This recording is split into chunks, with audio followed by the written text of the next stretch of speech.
Hey, it's Andrew Huang. Latency is maybe the most annoying thing about making music on a computer. It's that delay between doing something and hearing it, and it makes it difficult to play in your parts. It's also why you can't really work well in wireless headphones because Bluetooth has too much latency. In today's video, I want to do two things. I want to share a bunch of tips that I have for minimizing latency and working around it. But first, I want to take a look at working wirelessly with virtually no latency thanks to today's sponsor, AIAIAI, and their new TMA-2 Wireless Plus headphones. AIAIAI is innovating in a number of ways that have improved my workflow, that are more cost-effective, and that are even more environmentally friendly than other headphones. So let's take a look.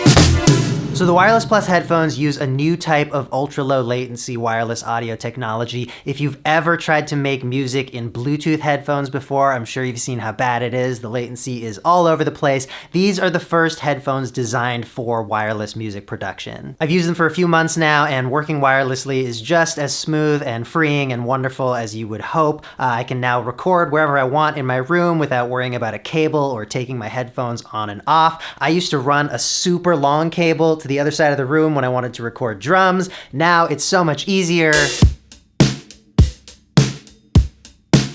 And even in more common situations where you'd be closer to the computer, they still remove the annoyance of having a cable around. And maybe in some positions it's too short, or if you've got a really long cable, you keep on wheeling over it in your chair. If you're recording guitar, wherever you put this cable is gonna be annoying. Also, I can't take off this guitar right now without first taking off the headphones because the strap is gonna just pull the cable. I could put the headphones on first and then the guitar, but then, I'm in the opposite situation where if I wanna ditch the headphones, I also have to get them through the strap before I can actually be mobile. So, that whole thing.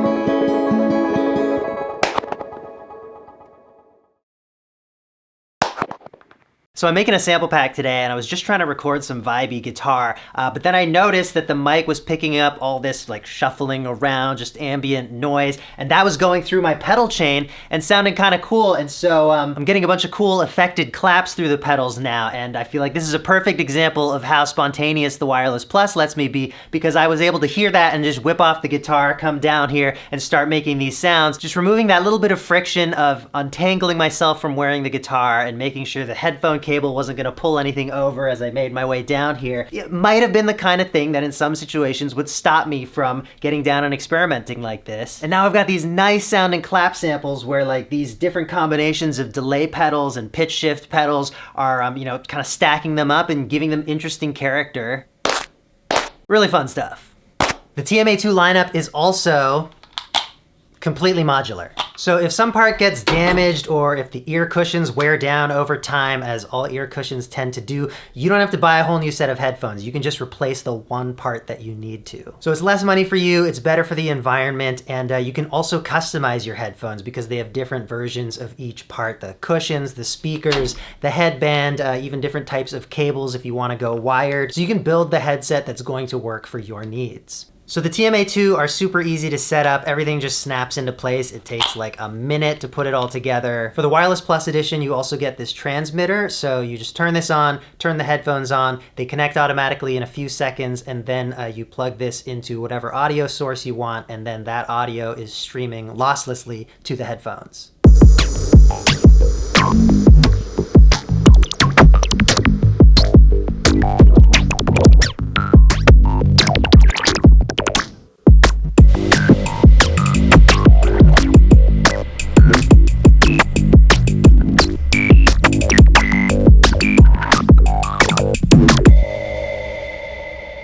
Now you can use these wired if you want.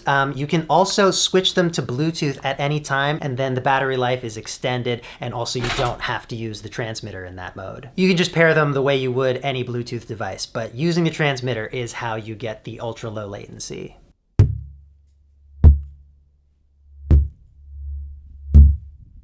Now let's talk about what ultra low latency is. Something that I'm happy to have the opportunity to talk about in this video is how bad Bluetooth latency is. We get a lot of tech support inquiries about Flip Sampler and latency when using it with Bluetooth headsets, and it's not Flip's fault. It's the Bluetooth's fault. All Bluetooth has latency. You won't notice it if you're, say, watching a YouTube video because your device knows it's connected to Bluetooth, it knows how much audio delay there is there, and it delays the video by the same amount. And it doesn't really matter if you press play on a video and it doesn't start for half a second. Obviously, with finger drumming though, you can't compensate for that. You can't have the Bluetooth delayed audio reach your ears at the same time as your finger hits the pad. That would require time travel. And we're not allowed to time travel.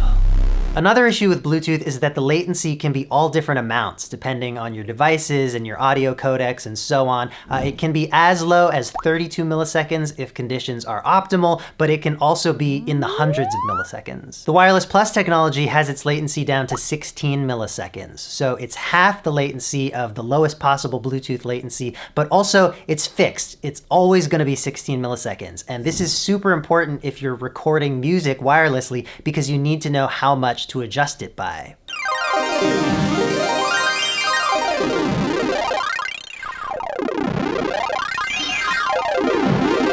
So what does 16 milliseconds feel like? You don't really notice it. I'll show you. So my studio is about 18 feet across. I've got the camera here about 1 foot away from one wall, and I'm gonna stand here about 1 foot away from the opposite wall. So the amount of time it takes sound to travel from me to the camera's microphone should be in the neighborhood of 16 milliseconds. So any discrepancy that you can feel between me hitting this snare and you hearing the sound of the snare being hit, that's about the latency that you can expect from the Wireless Plus.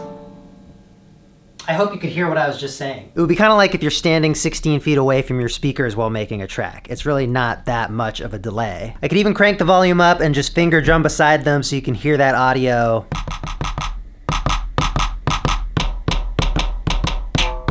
Ultra low latency. At the end of the video, I'll go over my pros and cons for the TMA-2 Wireless Plus, but for now, I'm gonna stop talking about them so that we can, as promised, go over the big list of ways that you can reduce or work around latency issues on your computer.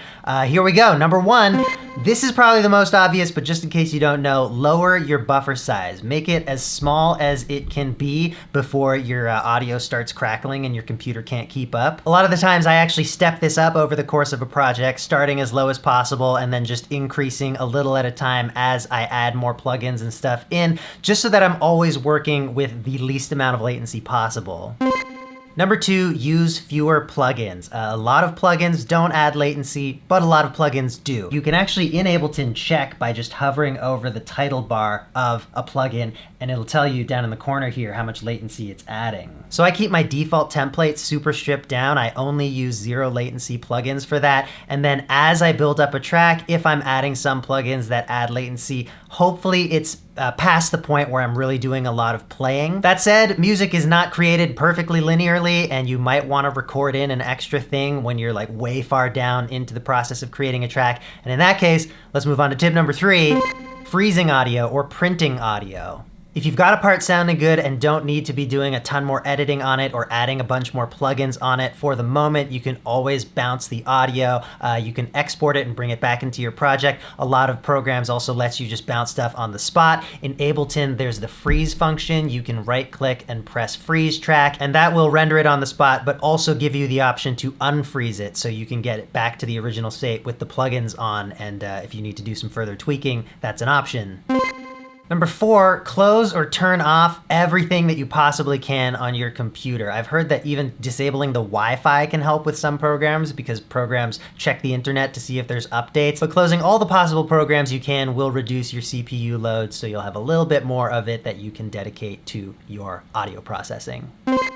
Number 5 is to do a little cleanup of your hard drive. Computers work a little more optimally if they're not jammed to the max with files. So yeah, if you can keep some reserve space there, apparently that can help. I think we're on number 6 now. I know this is not always possible, but getting a better computer will help with your latency issues. If you're running a really old machine, it's just gonna not have as much power, and especially as newer and newer software comes out, it can often be more taxing because there is the expectation that the newer machines will be able to run this newer, more powerful software. So yeah, that is a thing. Upgrade the computer setup. And number 7, hardware instruments. I have a lot of reasons for loving hardware, but one of them is that there is no latency. These are purpose-built music-making machines. They're not running anything in the background. They're not getting pinged with notifications and automatic updates. They are immediate. When I'm later on in the process of making a track and there are a lot of plugins and a lot of latency, I just don't want to use software instruments anymore because they're just unplayable at that point. So hardware is great for being able to hear what I'm doing in real time, and a good audio interface should also be able to direct monitor a signal, so sending it right to your speakers or headphones without going through your software and all of its latency first. If you don't have that option, but your instrument has more than one output, like say a headphone output, then you can use that to monitor in real time while sending the other output to be recorded.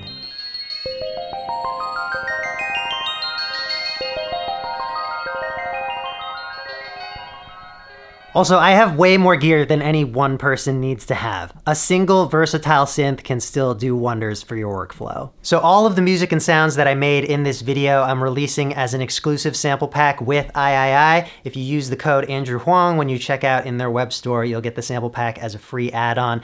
Thanks again to AIAIAI for sponsoring this video. The Wireless Plus are super nice to use, but we should do some pros and cons. So, pros. I love the modularity. Even if it weren't for the wireless awesomeness, I still think this is an awesome concept on its own. Just being able to replace any parts that you need or customize it for how you want your headphones to be. The mobility is really great. Having the Wireless Plus has made me realize how often I used to take my headphones on and off because I couldn't reach something or I was recording at a different station in my room. As I mentioned earlier, any instrument you wear with a strap just becomes much more manageable. And then yeah, if you're working in headphones but just want to get up and move around, vibe with your track, that's doable without having to take the headphones off, switch your monitors on.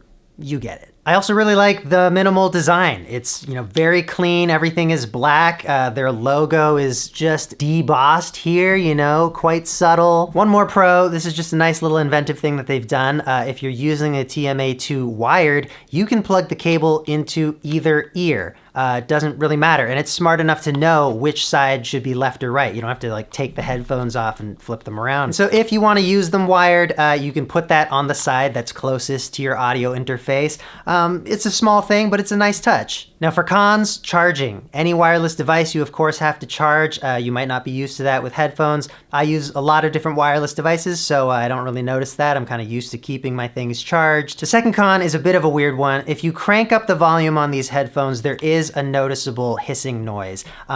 I've found that's not really an issue in practice because you can turn it down far enough that you don't hear that noise, and then there's still plenty of room to turn up your input source nice and loud. I don't know who would need to listen to their music so loud that that noise actually comes through, but it was something that I noticed, so I thought I should mention it. That's the video for today. Thank you so much for watching, and remember you can use the code AndrewHuang at AIAIAI.audio to get that sample pack as a free add-on with any purchase. Leave a comment if you have any other latency tips that I didn't cover. I would love to know. It all helps, and I'll see you in the next video.